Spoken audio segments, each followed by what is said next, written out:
नमस्कार दोस्तों, गुरु केम अकेडमी के ऑफिशियल यूट्यूब चैनल पर आपका हार्दिक अभिनंदन है।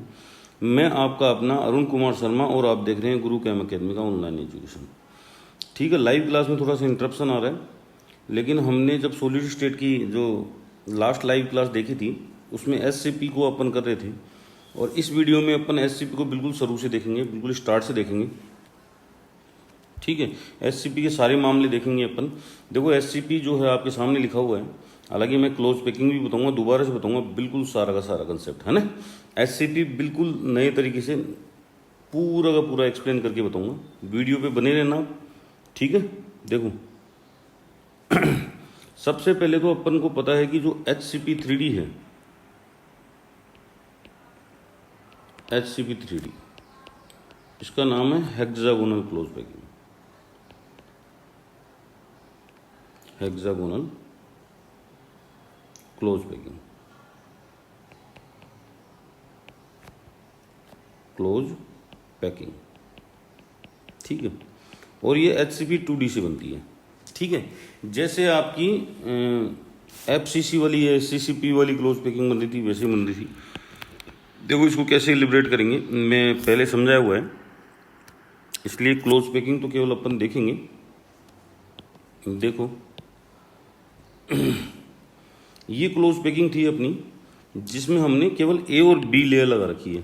देखो ये नीचे वाली जो है वो तो A लेयर है, ठीक है, फर्स्ट लेयर बोल दो उसको, और ये वाली जो है वो B लेयर है, सेकंड लेयर बोल दो। इस लेयर और इस लेयर में क्या खास बात थी, आपके ऑक्टाहेड्रल टेट्राहेड्रल वॉइड बन रहे थे। क्या बन रहे थे? ऑक्टाहेड्रल टेट्राहेड्रल वॉइड बन रहे थे। तो टेट्राहेड्रल वॉइड तो हर एटम के ऊपर बन रहा था। देखो हर एटम के ऊपर बन रहा था नहीं बन रहा था। और जो कॉमन वॉइड था वो आपका ऑक्टाहेड्रल वॉइड बन रहा है। अब थर्ड लेयर को अपन यहाँ अरेंज करेंगे। क्या करेंगे बेटा? थर्ड लेयर को अरेंज करेंगे। तो थर्ड लेयर जो है अगर वो टेट्राहेड्रल वॉइड के ऊपर ही अरेंज हो जाए, क्या हो जाए? किसके ऊपर अरेंज हो जाए बेटा? ये देखिए ऐसे अरेंज हो जाएगी। ठीक है, ये समझ में आ रहा है? तो ये जो है वो थर्ड लेयर लिख रहा हूँ मैं, बस इतना ही काफ़ी है, ज़्यादा दिमाग नहीं लगाना है। सी लेयर, ठीक है, और सी लेयर आप देख पा रहे हो वो किस लेयर के इक्वल है? ये ए लेयर के इक्वल है। ठीक है बेटा, जो तीसरी लेयर है। इस प्रकार से इसको जो अपन बोलते हैं हेक्सागोनल क्लोज पैकिंग, वो ए बी टाइप बोलते हैं। क्या बोलते हैं बेटा? A B type. ठीक है बेटा। हाँ, ये थोड़ा सा ध्यान रखना है। अब इसका अपन वैसे ओवरव्यू ले लेते हैं भाई। ओवरव्यू कैसा होता है इसका? देखो ओवरव्यू जब अपन चेक कर रहे हैं, अपन को HCP का ही देखना है, तो यहाँ से बहुत सारी चीज़ें जो अपने पास क्लियर होगी, देखते जाओ आप। ये देखो, ये अपने पास ओवरव्यू है इसका, ऐसे। ये एक आपका क्या है बेटा? हेक्सागोनल दिख रहा है।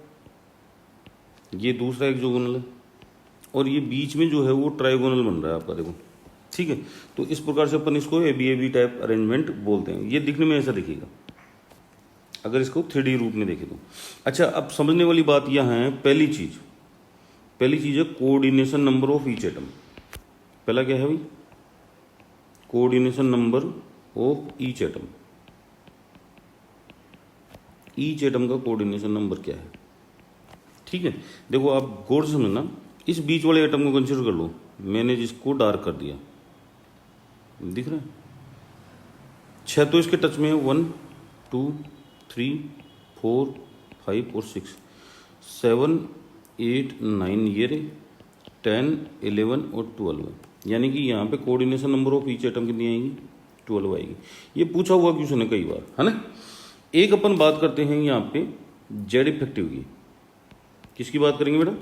जेड इफेक्टिव की। तो आपको कैलकुलेट करके बताया था जेड इफेक्टिव कितना आता है? 6 आता है। लेकिन फिर भी एक बार और देख लीजिए कि जेड इफेक्टिव को अपन कैसे कैलकुलेट करेंगे। देखिए इसमें, देखिए ये जो एटम है ये 6 क्यूब में कॉमन है, यानी 6 हेक्सागोनल आपके 6 हेक्सागोनल में कॉमन है। कैसे कि एक तो इस साइड बनेगा हेक्सागोनल, कोई एक इस साइड बनेगा, तो 3 हेक्सागोनल हो गए ना। ये 3 हेक्सागोनल हो गए, पहला दूसरा और ये तीसरा हेक्सागोनल। ठीक है, हेक्सागोनल आपके 3 बन रहे हैं, तो 3 ही हेक्सागोनल ऊपर बनेंगे, तो टोटल कितने होंगे 6। तो इसका जो कॉन्ट्रीब्यूशन आएगा वो 1/6 आएगा।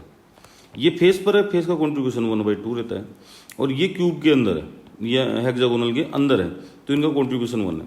तो यहाँ से अपन निकालेंगे 3। ठीक है कि नहीं? चलो उधर ही लिख देते हैं इसको। कैसे निकालेंगे जेड इफेक्टिव? 3 × 1 कहाँ है ये? इन साइड द HCP। ठीक है, हेक्सागोनल क्लोज पैकिंग इनसाइड है यहाँ पे, प्लस 1/2, 2 1/2 वाले हैं आपके, 2 × 1/2। ये कहाँ पे हैं? फेस पर। कहाँ है? फेस। ठीक है, उसके बाद अपन देख रहे हैं ये हैं आपके 12 × 1/6। ये क्या है? 12 है आपके कॉर्नर। कितने हैं? 12 कॉर्नर है। ठीक है कि नहीं है? और ये 6 इसका कंट्रीब्यूशन है, तो अपने पास ये कैंसिल होके ये आ जाएगा 2 और ये आ जाएगा आपका 1, टोटल आ जाएंगे आपके पास 6। तो इसका मतलब ये 6 latest point per unit cell है, latest point per unit cell है। ठीक है, कोई दिक्कत? या 6 एटम पर यूनिट सेल बोल तो कोई दिक्कत वाली बात नहीं है। ठीक है, अब जितने आपको बताया था मैंने HCP और CCP में एक चीज कॉमन होती है। ठीक है कि नहीं है? जितना जेड आता है उतने ऑक्टाइडल वॉइड और उतने ही टेट्राइडल वॉइड होते हैं। ठीक है कि नहीं है? तो जेड इफेक्टिव अगर इतना है तो ऑक्टाहेड्रल वॉइड जो होंगे वो भी 6 होंगे, और टेट्राहेड्रल वॉइड जो होंगे वो क्या होंगे? आपके 12 होंगे। यही था केस। अगर आपका x है तो ये भी x रहेगा और ये 2x रहेगा। ठीक है, तो ये octahedral void per unit cell आए। अगर पर एटम पूछे तो जेड इफेक्टिव से डिवाइड कर देना आप। ठीक है, कंसेप्ट वही रहेगा। यहाँ पे आप कह सकते हो कि 1 ऑक्टाहेड्रल वॉइड पर एटम है। ठीक है बेटा, और यहाँ पे 2 टेट्राहेड्रल वॉइड पर एटम है। एक तो ये कंसेप्ट हो गया। अब जो अपन सीख रहे हैं वो पैकिंग फ्रैक्शन का देखेंगे कि पैकिंग फ्रैक्शन इसका 0.74 या पैकिंग एफिशिएंसी जो होती है वो 74% आती है। कितनी आती है बेटा? 74%। ये 74% कैसे कैलकुलेट होती है? यहीं पे अपना वीडियो रुक गया था। ठीक है, तो मैं आपको दिखा देता हूँ वो कहाँ था। यहाँ पे थे अपन। ठीक है कि नहीं है? तो पैकिंग फ्रैक्शन अपन को निकालना है, तो पैकिंग फ्रैक्शन जो है 3D स्ट्रक्चर का निकाल रहे हैं, इसलिए ये क्या है भाई? Occupied volume divided by total available volume. तो टोटल अवेलेबल वॉल्यूम तो अपने पास वॉल्यूम ऑफ हेक्सागोनल है, और ऑक्यूपाइड वॉल्यूम आएगा Z effective into volume of 1 sphere. Clear है? 1 स्फीयर का वॉल्यूम आपको पता है अच्छी तरह, जेड इफेक्टिव पता है।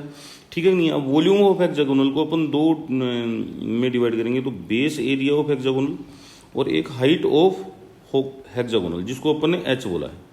ये हाइट जो है वो h है। ठीक है, बेस एरिया जो है मैं निकालना सिखा चुका हूँ, लेकिन फिर भी चलो कोई बात नहीं, अपन कर लेते हैं। सबसे पहली जो कैलकुलेशन होगी अपने पास 2 चीज़ें हैं। पहला है बेस एरिया ऑफ हेक्सागोनल। ये तो बहुत सिंपल है, यानी कि अपन को इसका एरिया निकालना है। पीछे वाले वीडियो में समझाया हुआ है बेटा, आराम से देख लेना, देखो आराम से। ठीक है, आप केवल इस ट्राइंगल का क्या निकाल लो? एरिया निकाल लो। ठीक है कि नहीं है? तो उसको 6 से मल्टीप्लाई कर देना, फिर तो आपका बेस एरिया आ जाएगा। क्या आ जाएगा? बेस एरिया आ जाएगा। तो अपन ने कितना निकाला था इसका निकाला था √3r²। कितने निकाला था? √3r²। तो बेस एरिया किसके बराबर हो जाएगा? 6 × √3r²। ये निकाला हुआ है, पीछे जाके देख लेना, मैंने समझाया हुआ है, लाइव है, फेस टू फेस समझाया हुआ है वो देख लेना। तो बेस एरिया अपने पास आ गया है। अब अपने पास क्या है? हाइट का लफड़ा आ रहा है। देखो अब आगे चलते हैं अपन। पैकिंग फ्रैक्शन की कैलकुलेशन कर रहे थे, और पैकिंग फ्रैक्शन में एक चीज़ अपने पास आ गई है, जेड इफेक्टिव अपने पास आ गया है बेटा 6, और 1 स्फीयर का वॉल्यूम आ गया है r³। ठीक है, और बेस एरिया आ गया है 6 √3r², और अपने पास है हाइट। अब लपड़ा ये आ रहा है कि यार ये हाइट कैसे निकालें अपन हेक्सागोनल में? कैसे निकालें? हाइट। तो मैं आपको वापस उसी डायग्राम के ऊपर लेके चलूँगा जो अभी मैं समझा रहा था।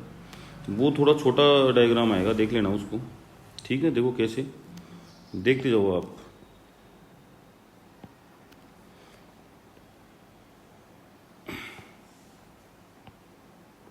जो डायग्राम मैंने बोर्ड के ऊपर बनाया था वही डायग्राम लेके आऊँगा वापस। देखिए ये आ गया आपके पास डायग्राम, ठीक है? इसको गौर से समझना आप, ठीक है? अब देखो आप एच निकालना है, यानी कि ये हाइट निकालनी है। एक्चुअल में क्या है बेटा, एच और आर में रिलेशनशिप देना है आपको। क्या देना है? एच और आर में रिलेशनशिप। तो अपन बोल सकते हैं जो अपना जो सेकंड चीज है यहाँ पे वो है relation between H and R.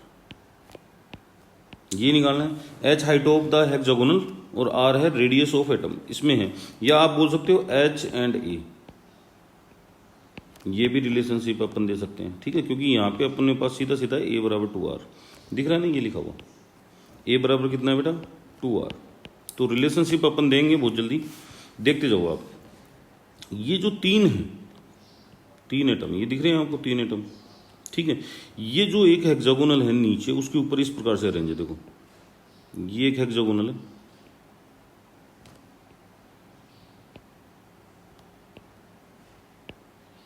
ये एक हेक्सागोनल है, और ये जो तीन एटम है ये इस प्रकार से अरेंज है, 1 2 और ये 3 अल्टरनेट वॉइड के ऊपर। कोई दिक्कत बेटा? ये समझ में आया? ठीक है। तो इसका मतलब ये हो गया कि अपन को देखो केवल 4 एटम को कंसिडर करना है यहाँ पे। कितने एटम को कंसिडर करना है? 4 को। तो वो 4 एटम कौन कौन से मैं बता देता हूँ। पहला एटम ये रहा, नंबर 1, ठीक है। दूसरा एटम ये रहा, तीसरा एटम ये रहा, चौथा एटम ये रहा। केवल इन 4 एटम को अरेंज करना है। और ये 4 एटम जो है वो इस प्रकार से, देखो इधर कि एक ट्राइंगल बन गया, ये वाला बन गया ट्राइंगल। इन 4 एटमों को आप देख लो, ये एक ट्राइंगल बन गया और इसके ऊपर एक आपका एटम अरेंज है ऐसे, जो इसके सेंटर के अलाइंड है। यानी कि इस एटम का जो इस एटम का सेंटर है वो इस जो वॉइड है उसके सेंटर के क्या है, बिल्कुल अलाइंड है, उसी डायरेक्शन में है, ठीक है। तो अपन को ये वाला डायग्राम कंसीडर करना है और इस डायग्राम से ही अपन एच निकालेंगे। एक्चुअल में क्या है, ये h/2 है। तो अपने पास देखो ये जो मैंने लिख रखा है आपका पॉइंट, ये h/2 आया कि नहीं आया, पहले तो ये बताओ आप, क्या आया? h/2 आया कि नहीं आया? ये वाला पॉइंट h/2। यहाँ से यहाँ तक की डिस्टेंस कौन सी आ गई आपकी? h/2 आ गई, ठीक है बेटा। अब h/2 है तो इस ये जो निकालेगा h में रिलेशनशिप, इसके लिए हेल्प करेगा आपका ये ट्राइंगल। तो ट्राइंगल की कहानी समझते हैं अब आगे। देखो इधर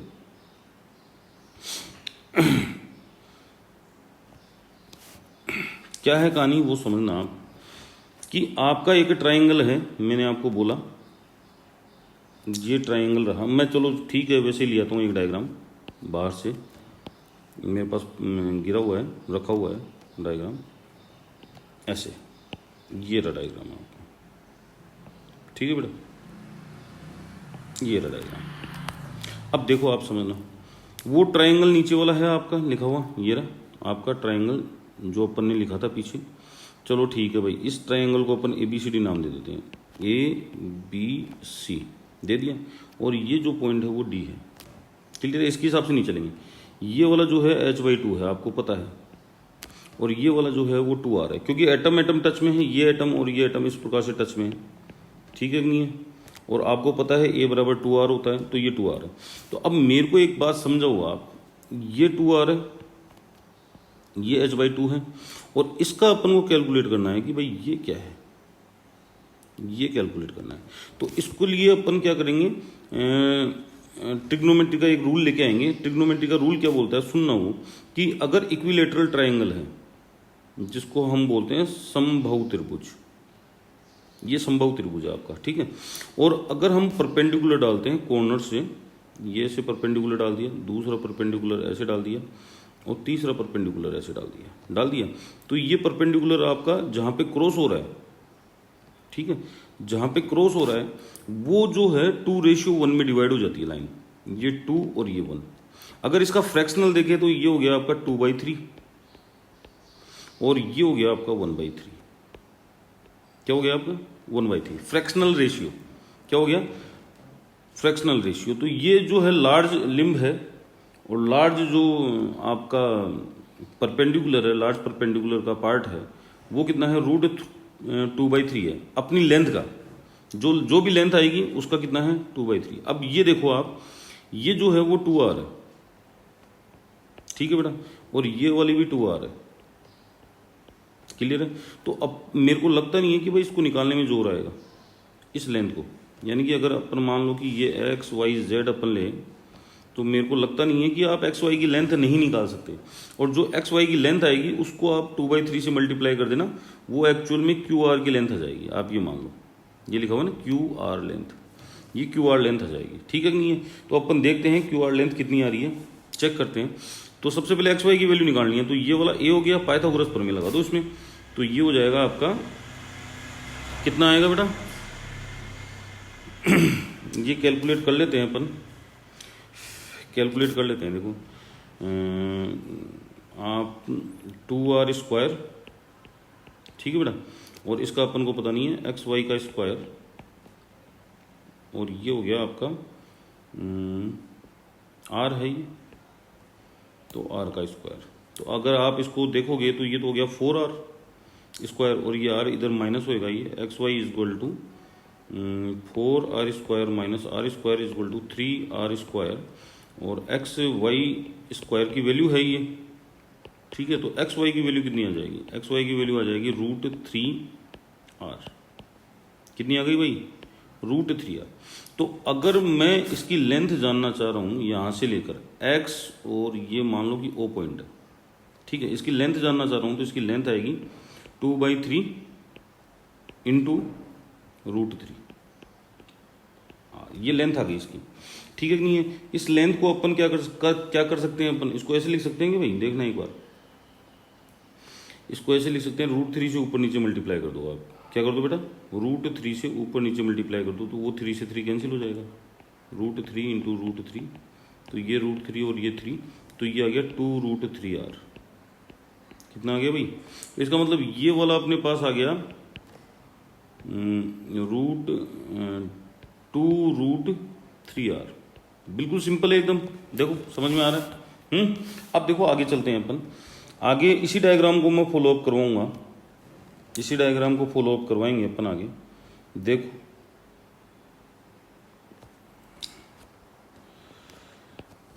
बिल्कुल इजी है, समझ में आ रहा है, नहीं समझ में आ रहा है तो बता देना मेरे को, मैं दोबारा समझा दूंगा कमेंट बॉक्स में जाकर। देखो आप, तो ये अपन ने कितना निकाला था, ये वाली लेंथ अपन ने निकाली थी, वो निकाली थी आपकी, हाँ जी, ये थी 2√3r, और ये वाली h/2 है। क्या है भाई h/2, और ये 2r है। अब यहाँ पे भी आपका ये 90 का एंगल बन रहा है बेटा, तो इसमें भी पाइथागोरस प्रमेय लग सकती है आराम से, ठीक है कि नहीं है। क्या लग सकती है बेटा, पाइथागोरस प्रमेय। तो पाइथागोरस प्रमेय लगा देते हैं। पहले ये डायग्राम मैंने गलत बना दिया, गलत जगह बना दिया, मतलब गलत नहीं बनाया, क्योंकि अपन पाइथागोरस थ्योरम लगा देते हैं। चलो यहीं लगा देते हैं, देखो इधर। तो इसका मतलब ये 2r का स्क्वायर = 2√3 स्क्वायर, ये h/2 का स्क्वायर। कोई दिक्कत बेटा, बिल्कुल क्लियर है। जब अपन को h/2 अपन को कैलकुलेट करनी है, इसी को तो निकालना है, तो इसको इधर रख लो, इसको उधर भेज दो। 2r, इसको अपन लिख दे क्या, नहीं अगली बार ही लिखेंगे, माइनस 2√3 r²। दिख रहा है एकदम। तो h/2, तो ये कितना आ जाएगा आपका 4r², और ये हो जाएगा 4/3 r²। ये बाहर लगाना था मेरे को, ठीक है। LS वगैरह लेकर आप कैलकुलेट कर लीजिए इसको, कोई दिक्कत वाली बात नहीं है। LS लेके कैलकुलेट कर लीजिए। LS लेके कैलकुलेट करोगे आप इसको, क्या करोगे बेटा, LS लेके कैलकुलेट करोगे तो ये आएगा आपका, कितना आएगा, ये आएगा 8/3। कितना आएगा 8/3, क्योंकि ये 12 माइनस 4 8/3 आर स्क्वायर आएगा, h/2 का होल स्क्वायर।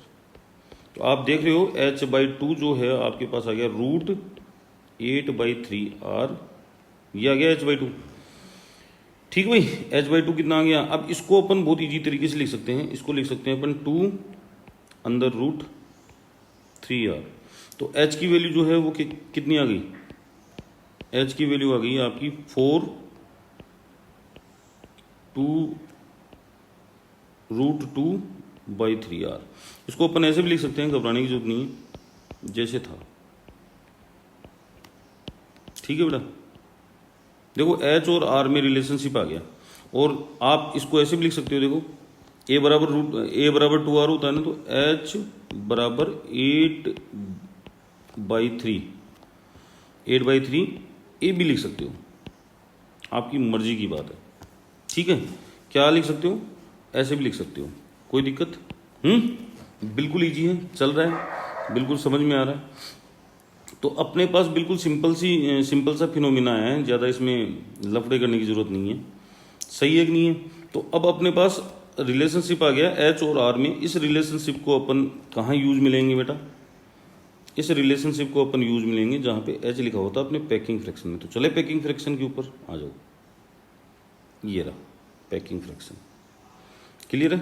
तो इसको अपन साफ कर देते हैं, डायग्राम वगैरह को साफ कर देते हैं। तो करते हैं, ये तो पूरा ही साफ होएगा यार फिर। चलो मैं रबड़ से साफ कर देता हूँ इसको, इरेजर ले लेता हूँ। अपने पास रिलेशनशिप आ गया एच और आर और एच और ए में। अब अपन को पैकिंग फ्रैक्शन कैलकुलेट करना है। देखो जब पैकिंग फ्रैक्शन कैलकुलेट कर रहे हैं तो 6 × 4/3 πr³ डिवाइडेड बाई 6√3 का r² इंटू कितना आया था अपने पास, ये 4√2/3r, यही तो आया था।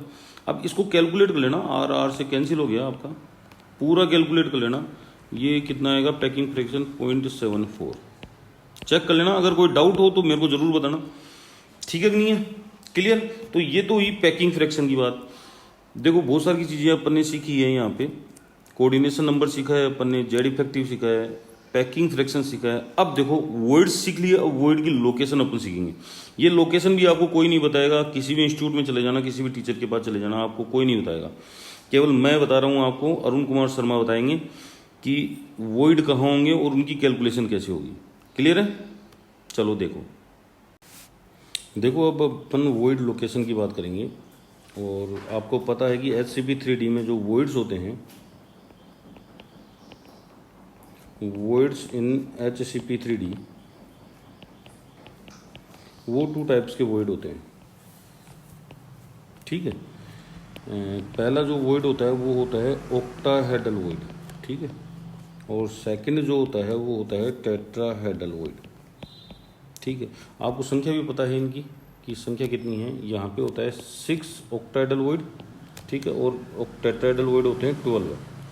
ठीक है, HCP में जितना जेड इफेक्टिव उतने हैं, उतना ही ऑक्टाहेड्रल वॉइड होता है, उससे डबल क्या होता है, टेट्राहेड्रल वॉइड होता है। अब ये जो ऑक्टाहेड्रल वॉइड हैं, ये आपको पता होना चाहिए इनसाइड द हेक्सागोनल है, हेक्सागोनल के इनसाइड ये, यानी कि जो 6 हैं वो 6 के 6 इनसाइड। और ये जो है ऑक्टाहेड्रल वॉइड है, ये ऑल ऑक्टाहेड्रल वॉइड वो सेम है। All octahedral void are identical है। ठीक है ना, ये थोड़ा सा ध्यान रखना। जबकि टेट्राहेड्रल वॉइड जो होते हैं वो दो प्रकार के होंगे आपके। ठीक है, एक तो type 1 octahedral void, tetrahedral void. ठीक है, और एक होएगा टाइप 2 टेट्राहेड्रल वॉइड। क्लियर है। अब आप समझने की कोशिश करना कि जब टाइप 1 ऑक्टाहेड्रल आएगा तो वो इनसाइड द हेक्सागोनल आएगा, आपका हेक्सागोनल आएगा। क्लियर है, इनसाइड द हेक्सागोनल आएगा।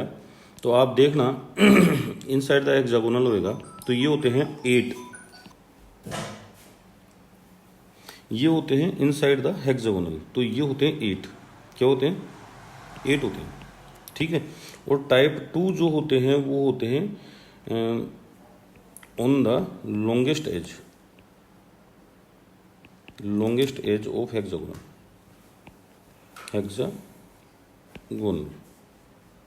लॉन्गेस्ट एज ऑफ हेक्सागोन, ठीक है।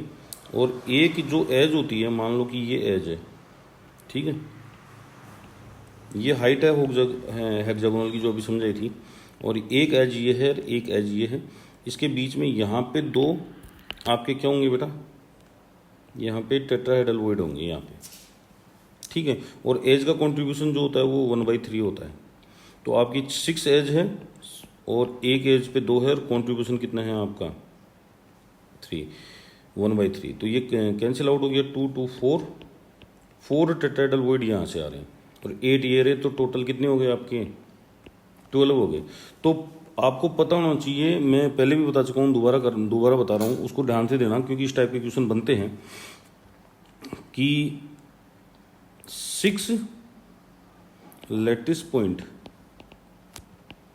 पर यूनिट सेल है, ठीक है भाई, यूनिट सेल है। 6 ऑक्टाहेड्रल पर यूनिट सेल है, पर यूनिट सेल, लेकिन 1 ऑक्टाहेड्रल पर एटम होंगे या पर यूनिट सेल होंगे। क्यों होंगे? क्योंकि 6 से डिवाइड कर देंगे इसको अपन, क्या कर देंगे, 6 से तो 1 आएगा। तो इसी प्रकार से अपन देख सकते हैं 12 टेट्राहेड्रल पर यूनिट सेल है, और पर एटम जो है इनकी संख्या 2 आएगी, 2 टेट्राहेड्रल पर एटम है। क्या है बेटा? पर एटम है। आप लिख सकते हो आराम से, ठीक है। अब अपन लोकेशन देखने जा रहे हैं कि इनकी लोकेशन कहाँ होंगी। तो देखिए डायग्राम को ढंग से देखना है आपको। तो सबसे पहले अपन बात कर लेते हैं टेट्राहेड्रल की, ठीक है। तो टेट्राहेड्रल में क्या किया गया है कि जो आपके एक हेक्सागोनल, ये मान लीजिए आप पहले बात कीजिए ए लेयर, ये बी लेयर और ये ए लेयर, ठीक है। तो ए लेयर के ये 3 एटम अपन ने कंसिडर किए हैं, देखो यहाँ पे किए हैं, और बी लेयर के 2 एटम कंसिडर किए हैं। एक जो है वो दूसरा हेक्सागोनल है आपका, उसका एक एटम कंसिडर किया है, ये वाला इस टाइप का हेक्सागोनल। तो ये एक ट्राइगोनल बन गया, और ये अपोजिट फेज में ट्राइगोनल बन गया, ऊपर देखो आप, ठीक है। और बीच में जो बनेगा वो कौन सा वॉइड बनेगा आपका, ऑक्टाहेड्रल। तो इस प्रकार से आपके दिख रहे होंगे आपको 6 ऑक्टाहेड्रल इनसाइड द क्यूब ही नजर आएंगे। क्लियर है? एग्जैक्ट लोकेशन अपन नहीं देते, इनकी लोकेशन जो है वो कोऑर्डिनेट्स के द्वारा दी जाती है। तो कोऑर्डिनेट्स की बात अपन किस में करेंगे, ब्रेग इक्वेशन में करेंगे, मिलर एंडाइसेज में करेंगे, ठीक है। नहीं, वहाँ पे समझाऊंगा आपको इनके कोऑर्डिनेट्स क्या होते हैं, ठीक है। लेकिन अभी के लिए केवल इतना ही आप ये देख लीजिए कि यहाँ पे आपका ऑक्टाहेड्रल बन रहा है, 6 ऑक्टाहेड्रल। अब टेट्राहेड्रल की बात करते हैं अपन। ये क्या थे बेटा, ऑक्टाहेड्रल। अब टेट्राहेड्रल की बात करेंगे। तो टेट्राहेड्रल में क्या किया बेटा, ये देखिए आप। वैसे टेट्राहेड्रल सबसे ईजी है, दिखने में बहुत आसान होते हैं आपके। ये देखो टेट्राहेड्रल बीच में जो बन रहा है वो टेट्राहेड्रल है, दिख रहा है। इसका मतलब ये हो गया कि हेक्सागोनल की एक लेयर है ये वाली, और इसके ऊपर एक एटम अरेंज है, ठीक है। तो यहाँ पे जो बनेगा वो टेट्राहेड्रल बनेगा। तो ये टेट्राहेड्रल है। अब ये जो टेट्राहेड्रल है ये क्यूब के इनसाइड है। तो क्यूब के अंदर वाले जो टेट्राहेड्रल है मैं बता देता हूँ। देखो एक ये रहा, एक जस्ट इसके नीचे आएगा टेट्राहेड्रल ये रहा, ठीक है। एक ये रहा टेट्राहेड्रल, एक जस्ट इसके ऊपर आएगा, ये रहा टेट्राहेड्रल, ठीक है। एक ये रहा टेट्राहेड्रल, एक इसके जस्ट नीचे आएगा। क्लियर है? तो ये जो टेट्राहेड्रल थे ये आपको कंसिडर हो गए होंगे कि कितने टेट्राहेड्रल हैं आपके, ठीक है कि नहीं है। और एक टेट्राहेड्रल यहाँ बन रहा है और एक टेट्राहेड्रल यहाँ बन रहा है। क्लियर है? तो ये जो टेट्राहेड्रल है ये इनसाइड द क्यूब, आप चेक कर लीजिए, ये टोटल 8 है, ठीक है। और एज पर देखो, इसकी लॉन्गेस्ट एज जो है भाई, एक तो ये एज है, ये एज है, ये तो इक्वल एज है ना। A is equal to 2r, A is equal to 2r, जबकि ये जो एज है वो हाइट है आपकी। क्या है बेटा? हाइट। क्या है भाई? हाइट है। थोड़ा सा ध्यान रखना, ये वाली कैसी है, ए इज इक्वल टू 2r, ये भी आपकी ए इज इक्वल टू 2r है। और ये जो हाइट है, इस हाइट पर 2 ऑक्टाहेड्रल 2 टेट्राहेड्रल पाए जा रहे हैं, दिख रहे हैं आपको। और हाइट का अपन ने रिलेशनशिप दिया था अभी, वो क्या दिया था, ये दिया था 2√3r, रिलेशनशिप यही आया था इसका, ठीक है, आर के साथ रिलेशनशिप, और ए के साथ भी अपन दे सकते हैं रिलेशनशिप, ए के साथ भी दे सकते हैं क्योंकि ए बराबर 2r है इसलिए। ठीक है कि नहीं है? तो ये जो हैं आपके वो टेट्राहेड्रल सेकंड टाइप के आ गए, जो कहाँ हैं आपके एज पर, दिख रहे हैं, मैं इनको रेड डॉट से कर रहा हूँ, एज पर है ये, कहाँ है, एज पर। तो ये 6 एज है, 6 एज पर 12 होंगे, एक एज का कॉन्ट्रीब्यूशन 1/3। ठीक है भाई, तो इस प्रकार से अपन ये कह सकते हैं कि आपके 6 तो ऑक्टाहेड्रल वॉइड और 12 टेट्राहेड्रल वॉइड। देखो लोकेशन मैंने बता दी है, ठीक है कि नहीं है? इस वीडियो में इतना ही। अब नेक्स्ट वीडियो जो चलेगा अपना वो रेडियस रेशियो का चलेगा। रेडियस रेशियो मैं आपको समझाऊंगा और साथ में बताऊंगा different type of ionic crystal और उनकी स्ट्रक्चर्स, ठीक है कि नहीं है? वॉइड्स के साथ, जिनमें आपकी रॉक साल्ट स्ट्रक्चर आ जाएगी, सीजियम क्लोराइड स्ट्रक्चर आ जाएगी, फ्लोराइड स्ट्रक्चर आ जाएगी, एंटी फ्लोराइड स्ट्रक्चर आ जाएगी, पेरोव्स्काइट स्ट्रक्चर आ जाएगी, रूटाइल स्ट्रक्चर आ जाएगी, ठीक है कि नहीं है? वुडजाइट स्ट्रक्चर आ जाएगी, ब्लेंड स्ट्रक्चर आ जाएगी। तो आप अगले वीडियो पर बने रहना, ठीक है कि नहीं है? वो वीडियो बहुत ही इंटरेस्टिंग होने वाला है और उससे रिलेटेड क्वेश्चंस भी बहुत पूछे जाते हैं। ठीक है भाई, धन्यवाद, नमस्कार, बाय बाय, मिलते हैं नेक्स्ट वीडियो में।